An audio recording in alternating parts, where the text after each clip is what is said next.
The Plains of Waterloo, the Frankie Ransom series, Book 2. Written by James Phillip. Narrated by Lesley Parkin.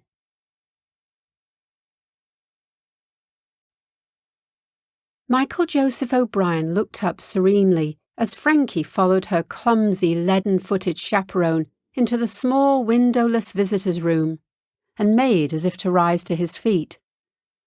His old eyes were blue-grey, benign. His sparse silver hair was cropped down to his skull, his grizzled white beard neatly trimmed. There was a pacific stillness in his face, the stillness of a man at one with himself. Only his pale hands and his long, delicate fingers hinted at some shrouded inner turmoil. They entwined, clasped and unclasped. "Stay seated, Michael," Prison Officer Raymond said. He was an over-muscled, red-necked kid in his 20s, more nightclub doorman, bouncer by any other name, than prison officer. His tone was respectful, grudgingly respectful, almost as if he couldn't help himself, and he resented it. "You know the rules. Hands where I can see them at all times, please." Stupid bloody prison rules. Why hold a 77-year-old with a heart condition in a purpose-built state-of-the-art maximum security unit? It was beyond Frankie. OK, so Her Majesty's Prison Service worked in mysterious ways. But for goodness sake, what was it scared of? Public opinion, most likely.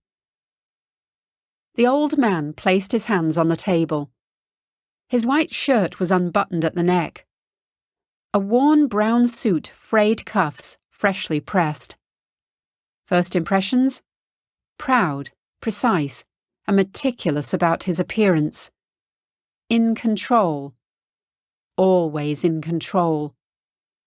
Even in this monochrome, cold, antiseptic environment, he was in control. Had she expected this? Frankie made and held eye contact with Michael Joseph O'Brien. Child killer.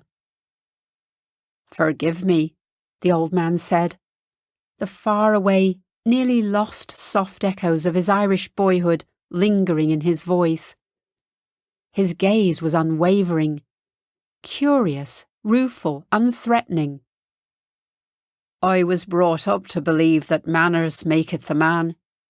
A gentleman should always get up when a lady enters the room, especially a beautiful red-headed lady." Prison Officer Raymond chuckled lowly. "Don't mind the blarney, Mrs. Ransom," he said gruffly, taking the opportunity to re-establish she wasn't at Waddon Hall on official business, that she was just another visitor. He was worrying about the incident in the corridor now. Frankie could tell. She could almost hear his mind clicking over. Frankie ignored him, completely, definitively.